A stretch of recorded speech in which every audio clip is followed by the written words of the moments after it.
conservateur, mais enfin, personne ne le fait tout de suite. Il va donc nous faire une petite conférence surprise, parce que moi-même, je ne connais pas vraiment le contenu de son intervention. Donc voilà, je lui laisse la parole. Comme vous voyez, le bâtonnier me fait une grande confiance, parce qu'elle ne sait pas quand je vais parler, mais elle me donne la parole. Écoutez, j'espère que vous ne trouverez pas ça trop long, que vous ne vous ennuierez pas, et évidemment, quand j'aurai terminé, il n'y en a pas pour 3 heures, rassurez-vous, vous pourrez poser toutes les questions, me faire toutes les observations, du moment que ce ne sont pas des critiques trop dures, sur ce que je vous ai dit. Alors, pour cette conférence que j'ai intitulée, parce que j'aime bien les formules un peu rigolotes, on dirait un film, Le juge se revif, je procéderai en 3 temps. En premier lieu, je m'arrêterai sur quelques arrêts qui me semblent intéressants. Il n'y en a pas eu beaucoup, parce que les magistrats de la Cour de cassation, ils ont été aussi, je dirais, empêchés par le Covid d'exercer leur action ordinaire. En deuxième lieu, et là j'en reviens un peu au juge sur vif, je m'arrêterai sur le rôle actuel du juge dans les relations contractuelles qui constituent l'expression, au fond, du titre de la conférence, le juge sur vif. Et puis en troisième lieu, rêvons un peu, je vous proposerai de rêver un peu en plaidant pour l'existence à l'avenir d'une seule et même école pour les acteurs de la justice. 3 temps, 3 mots. Premier temps de cette conférence, les arrêts. Les arrêts. Celui auquel j'ai laissé la priorité, auquel j'ai accordé la priorité, et qui va plutôt à l'encontre de ce que je dis dans le titre de la conférence, c'est-à-dire que là, le juge ne se reviffe pas, il s'incline, enfin, 20 ans après une longue querelle entre la Cour de cassation et une partie importante de la doctrine, tout du moins en nombre, dans un arrêt du 23 juin 2021, eh bien, la Cour de cassation a finalement décidé que le signataire d'une promesse unilatérale de vente s'oblige définitivement à vendre dès la conclusion de la promesse, sans possibilité pour lui de se rétracter, sauf stipulation contraire. Avec cet arrêt, la Cour de cassation met donc fin à sa jurisprudence antérieure. Jurisprudence antérieure dans laquelle elle avait successivement décidé que dans ce type de contrat préparatoire, la sanction de la révocation de sa promesse par le promettant ne pouvait consister qu'en des dommages et intérêts, parce qu'il n'était, selon elle, tenu que d'une obligation de faire. Et puis postérieurement, là encore, dommages et intérêts simplement parce que la levée de l'option par le bénéficiaire, postérieure à la rétractation du promettant, excluait donc toute rencontre de volonté. S'il n'y a pas de rencontre de volonté, le contrat promis ne peut pas forcer, et donc ne peut pas se former, pardon, et ça s'opposait donc à l'exécution forcée, c'était ça le problème, l'exécution forcée de la vente promise. Face à cette jurisprudence, une majorité d'auteurs, à quelques exceptions près, avait été très critique. Pourquoi? D'abord parce que cette jurisprudence de la Cour de cassation, qui a duré des années, méconnaissait le mécanisme de ce contrat préparatoire qui contient, on le sait, tous les éléments nécessaires à la formation du contrat, exception faite du seul consentement du bénéficiaire de la promesse qui lui est libre d'exprimer dans un sens, de s'exprimer dans un sens ou dans un autre, c'est-à-dire de dire oui à la formation du contrat ou non à la formation. Ensuite, ces jurisprudences étaient critiquées parce qu'elles méconnaissaient les effets de la promesse unilatérale de contrat, en vertu de laquelle le consentement du promettant au contrat promis est d'ores et déjà irrévocablement exprimé. En outre, parce que, autre critique, à quoi bon conclure un contrat préparatoire si le promettant est investi d'un pouvoir de dire non, alors que l'intérêt de la promesse de ce contrat préparatoire, c'est de lui imposer un devoir de dire oui. Enfin, dans un peu de théorie, Enfin, cette jurisprudence portait atteinte au cœur même du modèle contractuel français, à savoir en l'occurrence du principe du respect de la parole donnée. Principe de la parole, du respect de la parole donnée, qui est un principe moral en vertu duquel la parole contractuellement donnée a une valeur telle qu'elle n'a pas de prix et que son inexécution ne peut pas se résoudre en simple dommage et intérêt. Il y a donc, à mon sens, lieu de se réjouir de ce revirement de jurisprudence, de cet arrêt, qui, à mon avis, est le plus important de ces canons. Revirement, il faut le dire, qui s'imposait d'autant plus que la réforme du droit des contrats. La réforme du droit des contrats a inséré dans le Code civil un nouvel article, 11224 alinéa 2, au terme duquel, je cite, « La révocation de la promesse pendant le temps laissé aux bénéficiaires pour opter n'empêche pas la formation du contrat promis. » Tout est donc, me semble-t-il, rentré dans l'ordre désormais, et on ne risque plus par conséquent, ce que je vais vous dire est vrai, on ne risque plus par conséquent d'entendre ce que m'avait opposé lors d'un colloque sur les promesses unilatérales un haut magistrat de la Cour de cassation qui, pour justifier la jurisprudence de cette Cour, m'avait dit, je cite, « Mais monsieur le professeur, vous semblez ignorer que la promesse unilatérale n'est pas un contrat. Il s'agit d'un simple avant-contrat qui, en tant que tel, n'est pas soumis aux règles du droit commun des contrats. » On croit rêver, ou plutôt cauchemarder, lorsqu'on entend cela. Ouf, ouf. Désormais donc, on respire. Il était temps. Il était temps.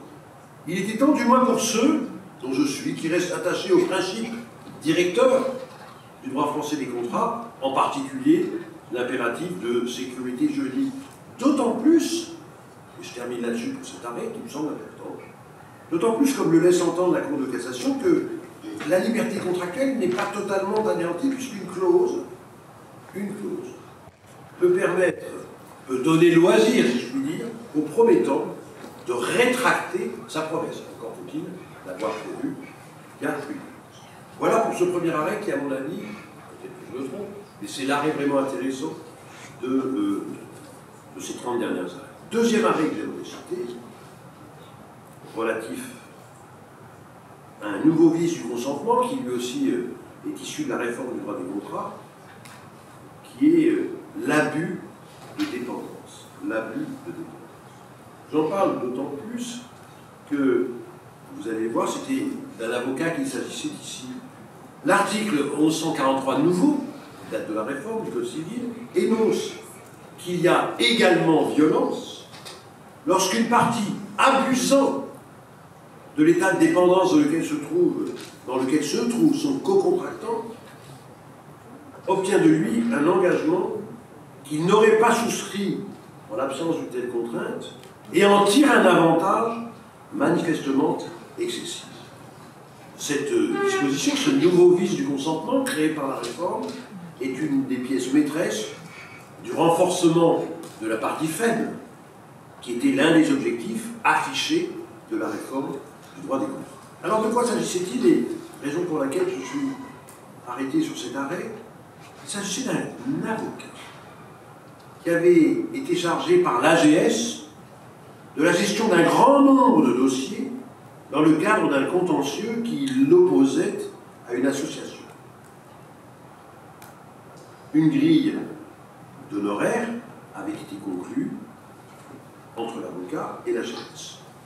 En première instance, compte tenu du nombre de dossiers, l'avocat et l'AGS avaient convenu d'un montant de 300 € par dossier. 300 € par dossier. On appelle une discussion par échange de mails avait abouti à un montant forfaitaire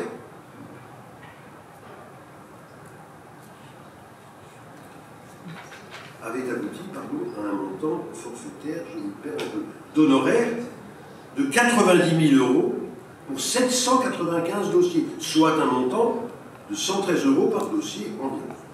En cause d'appel, l'avocat fut dessaisi.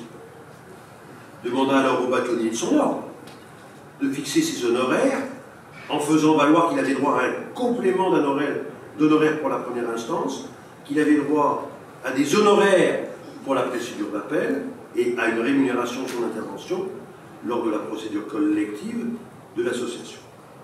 C'est dans ces conditions que les juges du fond décidèrent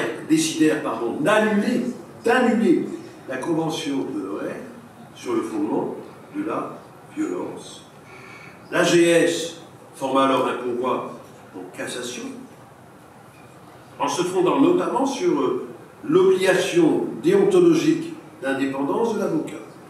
Selon l'AGS, en effet, si le vice de violence peut être exercé contre celui qui a contracté l'obligation et que c'est alors en cause d'immunité, seule l'exploitation abusive d'une situation de dépendance économique, faite pour tirer profit de la crainte d'un mal menaçant directement les intérêts légitimes de la personne, permet de caractériser ce vice.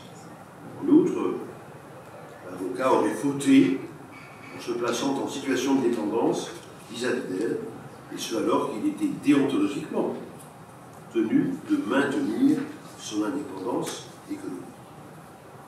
L'essentiel de la discussion autour des conditions qui sont imposées pour la mise en œuvre de ce nouveau vice du consentement, l'abus de dépendance, porte sur l'abus de dépendance. La question qui s'est posée en doctrine, c'est de savoir si c'est une condition autonome de celle de l'avantage manifestement excessif qui, lui, est exprimé par la loi. Faut-il, en conséquence, que sa preuve soit rapportée spécifiquement, faire la preuve d'un abus alors qu'il y a un avantage manifestement excessif.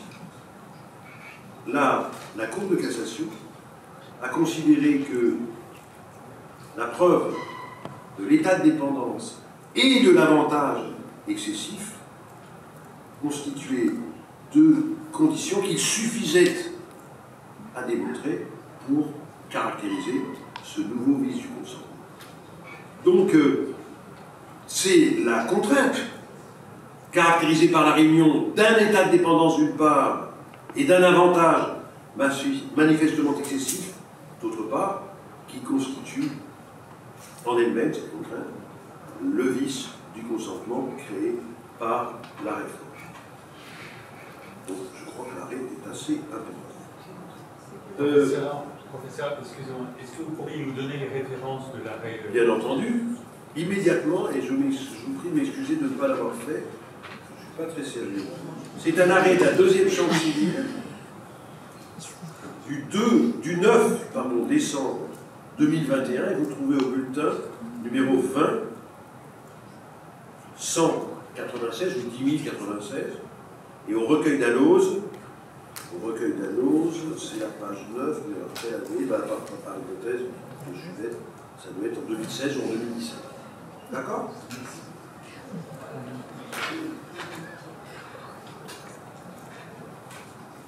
Un autre arrêt qui, je pense, peut intéresser les futurs avocats que vous viendrez, un autre arrêt du 19 janvier 2022, civil 3e, 19 janvier 2022, bulletin civil des arrêts de la Cour de cassation numéro 21-11.085.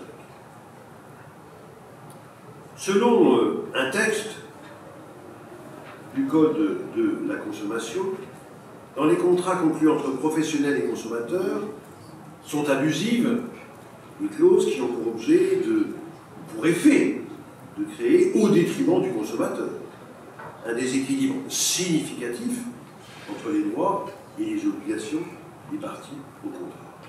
L'arrêt est intéressant, si vous le savez déjà d'ailleurs, parce que désormais, à la suite d'une évolution de la loi, d'une petite modification, le juge a le pouvoir d'écarter d'office, après avoir recueilli, c'est la règle, quand le juge se saisit d'office, les observations des parties, il a le pouvoir d'écarter d'office l'application d'une clause dont le caractère abusif ressort des débats. Le pouvoir du juge qui me semble important. Un arrêt Surprenant maintenant, un arrêt de la deuxième chambre civile du 20 janvier 2022, bulletin des arrêts civils de la Cour de cassation, bulletin civil, pardon, des arrêts de la Cour de cassation, numéro 20-13-245. Selon un texte du Code des assurances, l'assureur ne répond pas des pertes de dommages, des pertes et des dommages, pardon, qui proviennent d'une faute intentionnelle ou dolosive de l'assuré. Vous savez que l'assurance, c'est un contrat aléatoire et il faut que c'est fondé sur le risque. La faute dolosive s'entend, en matière de droit des assurances, d'un acte délibéré de l'assuré, un acte délibéré de l'assuré avec la conscience du caractère inéluctable, de ses conséquences dommageables. En l'occurrence, pour débouter la SNCF de ses demandes, la Cour d'appel avait énoncé que les dommages dont celle-ci réclamait réparation avaient été provoqués par la décision d'un de ses voyageurs de mettre fin à ses jours en se jetant sur les voies de chemin de fer. Et que ce soit délibéré du voyageur avait eu pour effet de rendre inéluctable la réalisation du dommage et donc de faire disparaître l'aléa attaché à la couverture du risque assuré par l'assureur. Eh bien, la Cour de cassation, dans l'arrêt que je vous ai cité à l'instant, décide qu'en se déterminant ainsi, sans caractériser la conscience, que l'assuré avait du caractère inéluctable des conséquences dommageables de son geste, la Cour d'appel avait privé sa décision de base légale. Quand un voyageur se jette sous les roues d'un train, il n'est pas conscient du caractère inéluctable de ce qu'il est en train de faire. Bref, ça n'arrive qu'une surprise. Alors, voilà pour les armes. Maintenant, puisque c'est le jus rebiffe, le titre de cette petite conférence, je voudrais en profiter pour évoquer une question importante, quand on fait du droit des contrats, c'est le rôle du juge. Le rôle du juge dans les relations contractuelles, ce que je vous avais annoncé dans un deuxième volume. Pendant des décennies, depuis l'entrée en vigueur du Code civil, pratiquement pendant plus d'un siècle, existait en droit français un principe dit de non-ingérence du juge dans le contrat.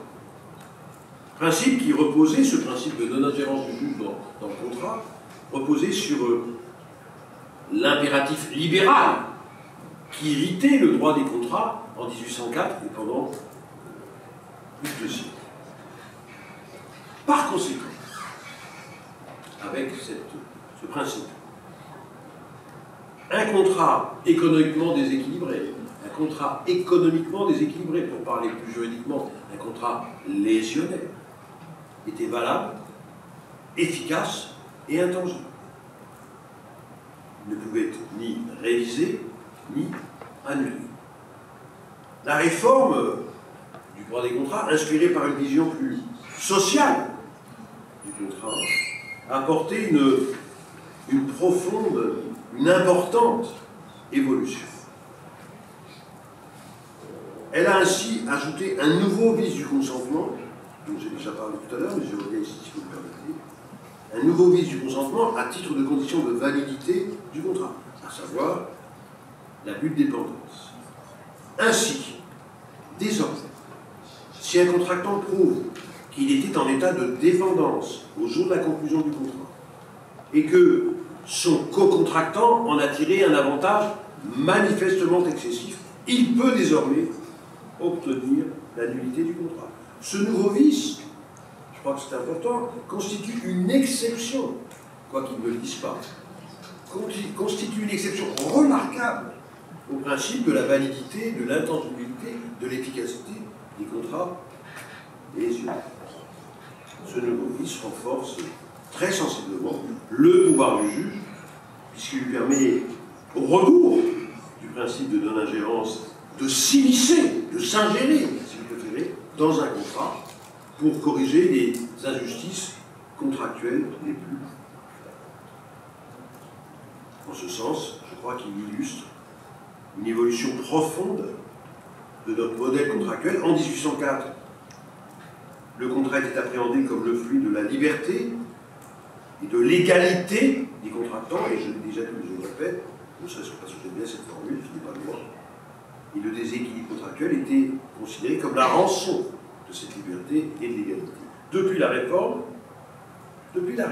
le contrat est conçu parfois comme le produit d'un rapport de force dont l'égalité et la liberté sont exclues.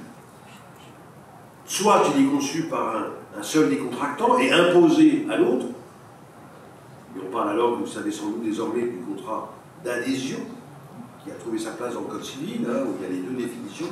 Le contrat de gré à gré, c'est le contrat traditionnel, et le contrat d'adhésion, avec lequel le contractant dominé est exposé au risque d'injustice contractuelle. Soit donc, comme avec ce nouveau vice que constitue l'état de dépendance, il est le produit d'un rapport de dépendance et la source d'un déséquilibre excessif, et alors le pouvoir du juge, c'est alors, dans ces cas de figure, sensiblement renforcé. D'autre part, l'évolution du pouvoir du juge, le juge Sorolif, dans la réforme procède du pouvoir de révision qui lui est désormais accordé en cas d'imprévision. Tout étudiant normalement constitué, de ma génération ou sans doute de la vôtre, s'est tapé en examen le fameux arrêt Canal de Craponne. Canal de Craponne, le juge ne peut pas réviser le contrat en cas d'imprévision. C'est pas juste. Oui, mais c'est comme ça. C'est le principe de non-ingérence. Depuis ce célèbre arrêt, donc, en vertu de ce principe de non-ingérence, pas de révision judiciaire pour imprévision. Aussi, le juge ne pouvait donc pas, tant que cet arrêt déployait ses charmes, ne pouvait pas réviser le contrat pour imprévision pendant son exécution, même s'il était, en raison d'un changement de circonstances, profondément devenu déséquilibré. Depuis la réforme,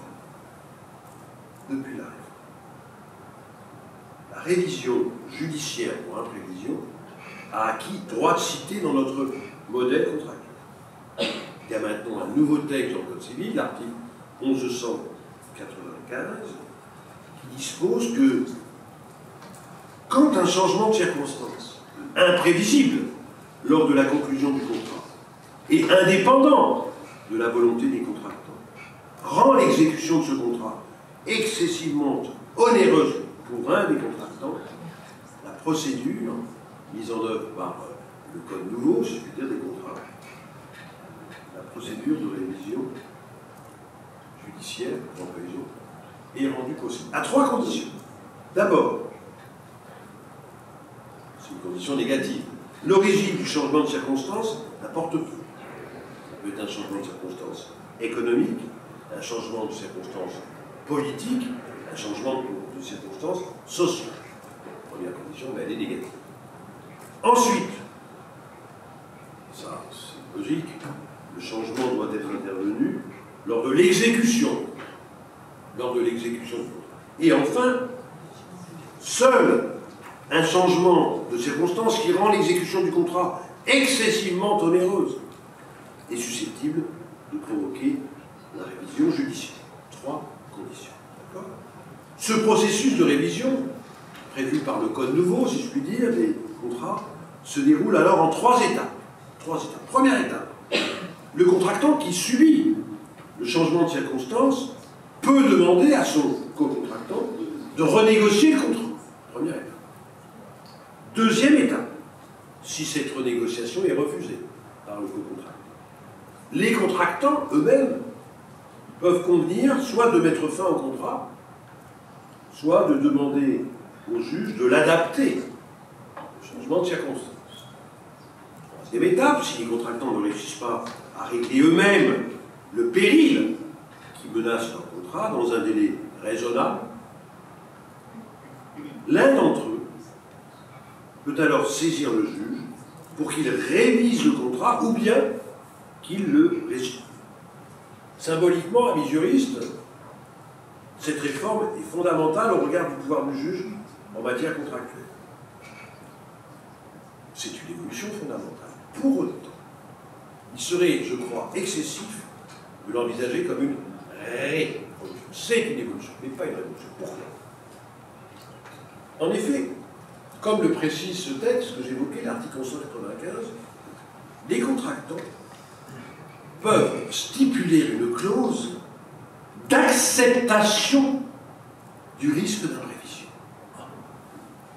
Tant et si bien que, comparé au droit antérieur, avant que le canal de Craponne ne s'écroule avec la réforme, comparé au droit antérieur, à la réforme, la règle nouvelle n'est pas si nouvelle que ça, à mon sens en tout cas.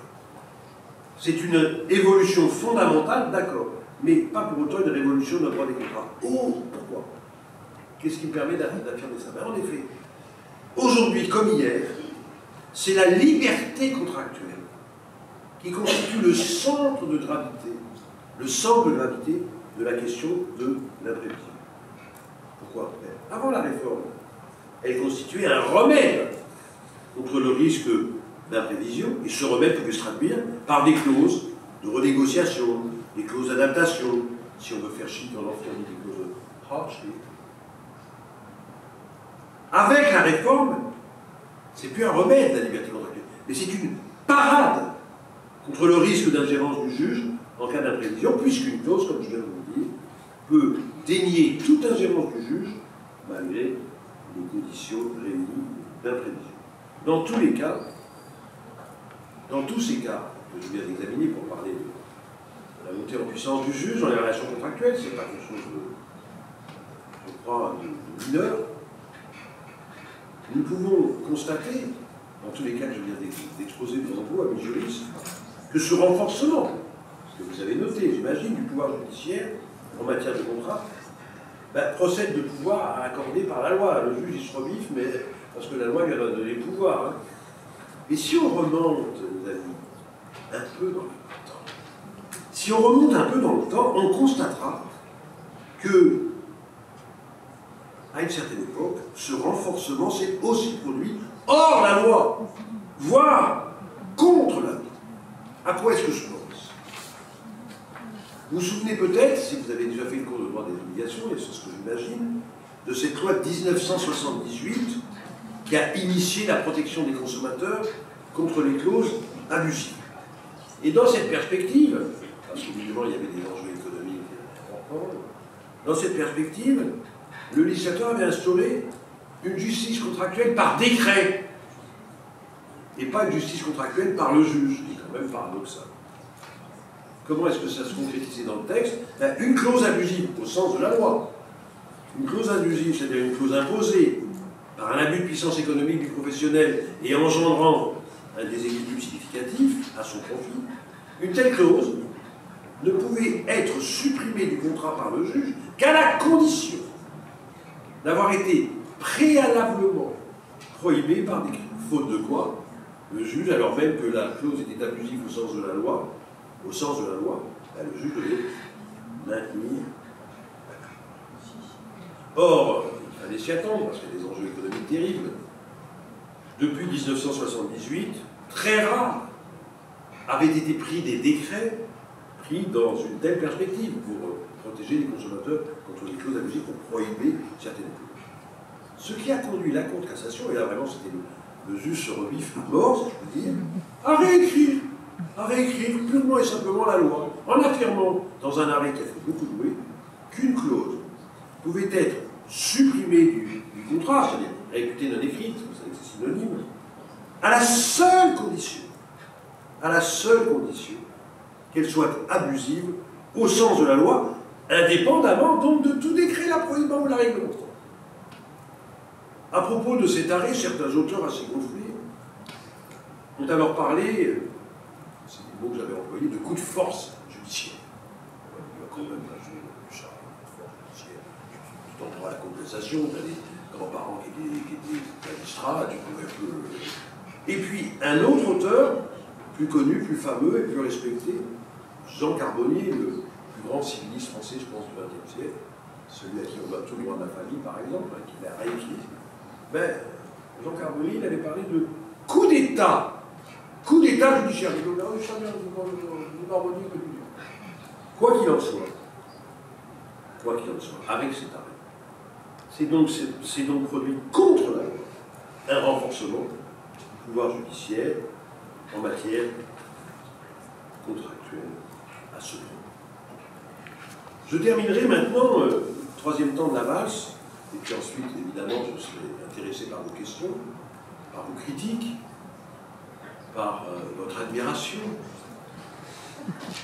par un texte que j'ai intitulé, avec un point d'interrogation à la fin de la phrase, « Une seule école pour les acteurs de justice ».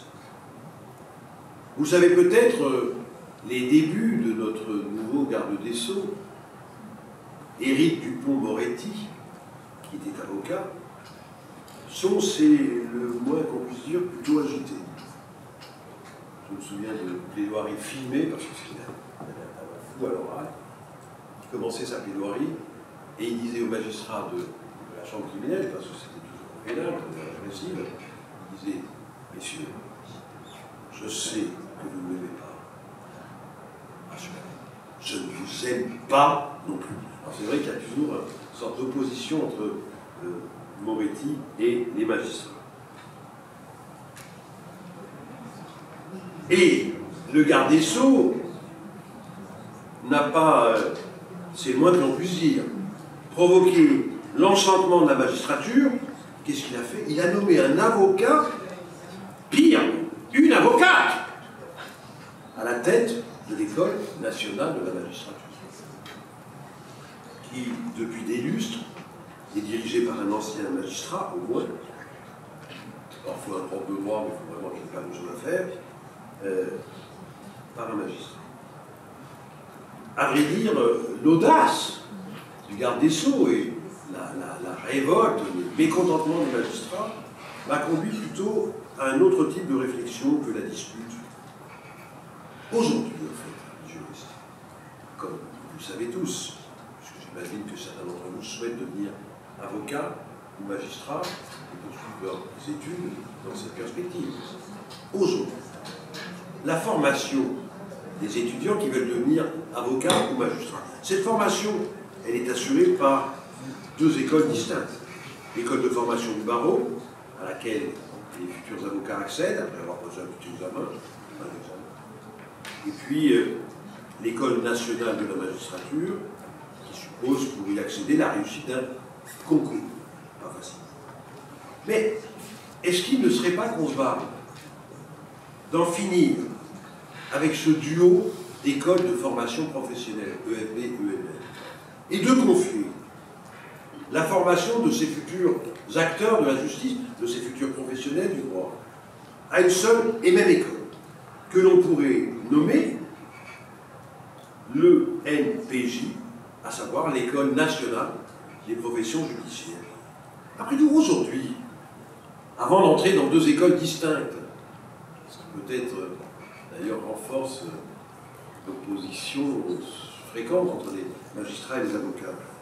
Les futurs avocats, avant d'entrer dans leurs écoles distinctes, les futurs avocats et magistrats suivent pendant environ 5 ans des études juridiques identiques à l'université, que ce soit en droit privé ou en droit public, et sont formés par les mêmes professeurs. Ils suivent souvent aussi, dans la perspective de leur examen ou de leur concours, dans l'une des écoles précitées, les mêmes enseignements qui sont assurés par, j'imagine qu'il y en a un ici à La Rochelle, ce qu'on appelle un institut d'études judiciaires de leur université. Alors pourquoi, alors qu'ils ont passé cette vie estudiantine en commun, ensemble, pourquoi les séparer à leur entrée dans leurs écoles? Quand on sait, je crois savoir, mais Atelier me dira peut-être que j'ai dit une bêtise de plus, quand on sait que la rivalité entre les avocats et les magistrats est souvent telle que l'institution judiciaire en pâtit, et que les justiciables, pour lesquels le droit est fait, le droit il est fait parfois par les juristes, à la circulation, et pour les justiciables. Mais ce sont ces justiciables qui en subissent, de cette opposition, de cette rivalité, de cette discorde, qui en subissent les conséquences néfastes. Il serait alors, à mon sens, peut-être qu'on dira que je me trompe, je l'espère, ça va être des discussions, il serait judicieux de les faire cheminer ensemble, peut-être pas main dans la main, et cheminer ensemble du début jusqu'à la fin du parcours qui mène du statut d'étudiant, qui est celui de la plupart d'entre vous, à celui de professionnel du droit. Et on devrait aussi, me semble-t-il, faire assurer les enseignements dispensés dans ces écoles, non seulement par les professeurs d'université, mais aussi par les avocats, par les magistrats. Je distingue souvent ce qu'on appelle le droit savant, ça c'est le droit qu'on enseigne dans les facultés, les grandes théories, le droit vivant, celui qui se passe jour après jour dans les tribunaux, dans les cours d'appel et puis à la cour de cassation.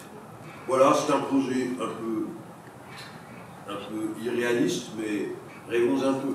Je vous remercie de votre attention et ce qui me ferait plaisir, évidemment, parce que j'aurais l'impression que vous n'êtes pas trop embêtés, on peut toujours rêver, c'est que vous ayez des questions, des observations, des critiques, des questions pas trop difficiles, parce qu'après je vais me faire engueuler par le bateau.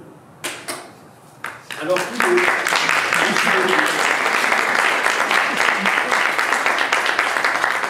je ne vais pas dire que vous avez beaucoup de goût en m'applaudissant, parce qu'on dit déjà que je suis d'une prétention absolument démoniaque, mais ça fait plaisir.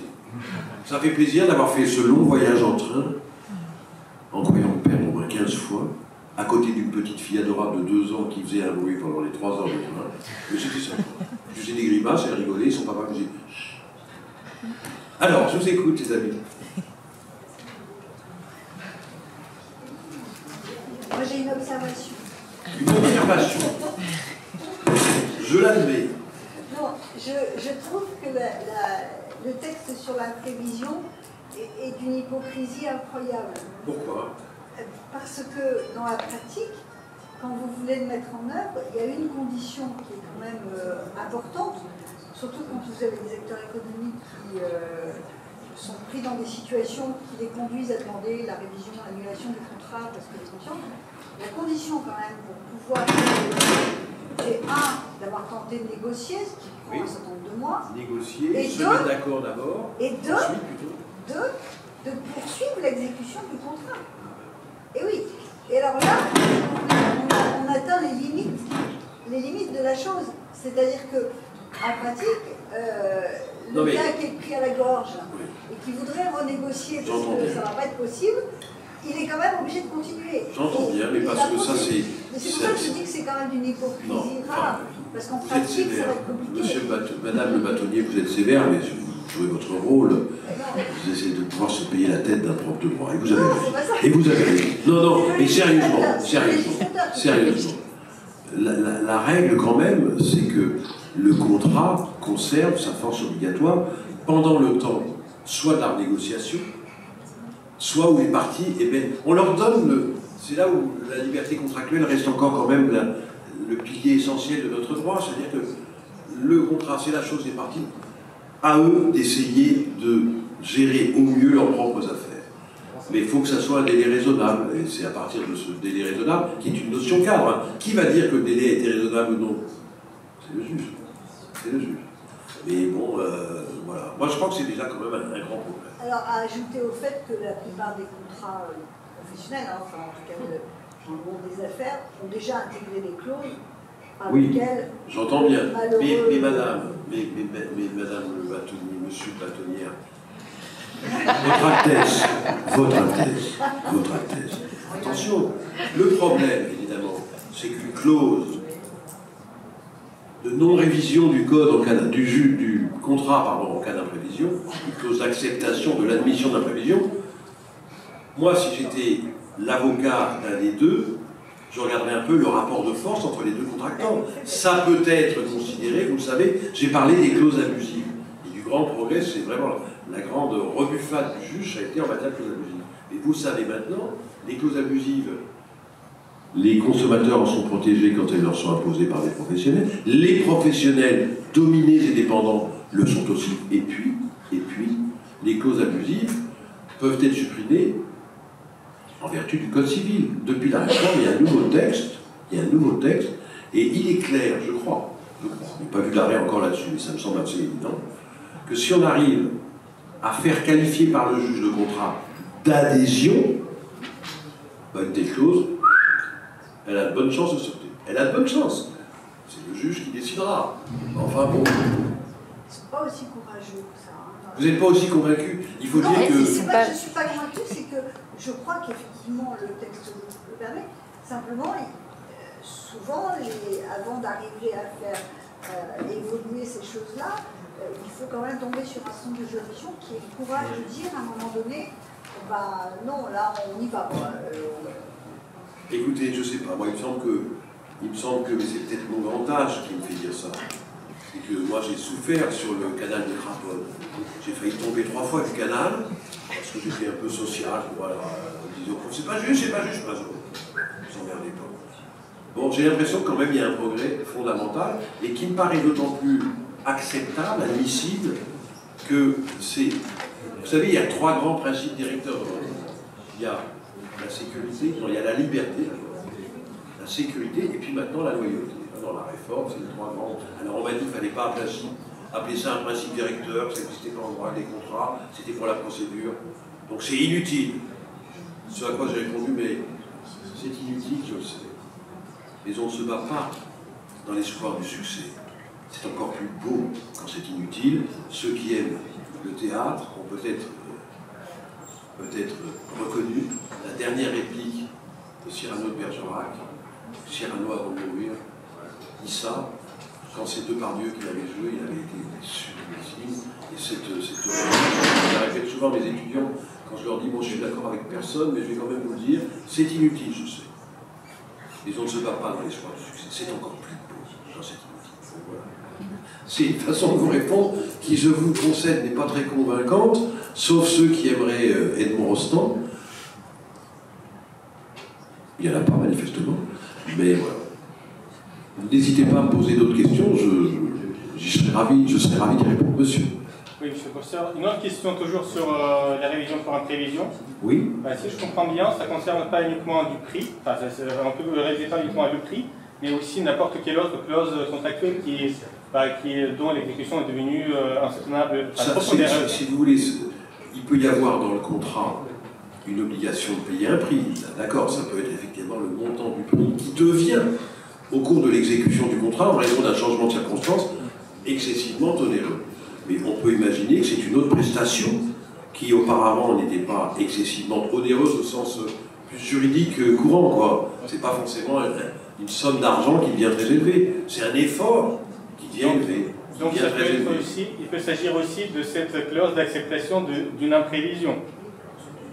Parce que si on essaie de réfléchir un peu philosophiquement, on va dire, à l'origine, à la conclusion du contrat, bien évidemment, on peut peut-être prévoir la capacité de supporter un certain déséquilibre, mais du coup, c'est plus vraiment imprévu, puisqu'on le prévoit dans cette clause qui accepte une imprévision. Et si l'imprévision devient trop importante... Je vous comprends. Mais c'est parce que, sans doute, on part de l'idée que les parties ont de bons avocats qui vont leur dire, attention, vous concluez un contrat sur 10 années, là il semble à peu près équilibré. Si, pour des raisons, je vous l'ai dit, diverses et variées, il y a un déséquilibre excessif qui se manifeste lors de l'exécution, là, alors, le risque, c'est celui qui subit la prévision va pouvoir demander la révision, mais on peut très bien évacuer, exclure ce pouvoir d'ingérence du juge dans le contrat en stipulant une telle clause. Et pourquoi ne pas réaliser cette même clause? Pourquoi ne pas dire que cette clause ne portait pas sur un tel changement des circonstances? Il faut bien... Parce il faut que la clause soit bien conçue, c'est sûr. Mais si vous dites un risque, en cas de risque non prévu, imprévisible, qui emporte un déséquilibre excessif des prestations contractuelles, malgré ce déséquilibre, la révision judiciaire est impossible, sans être plus précis. Je pense, hein?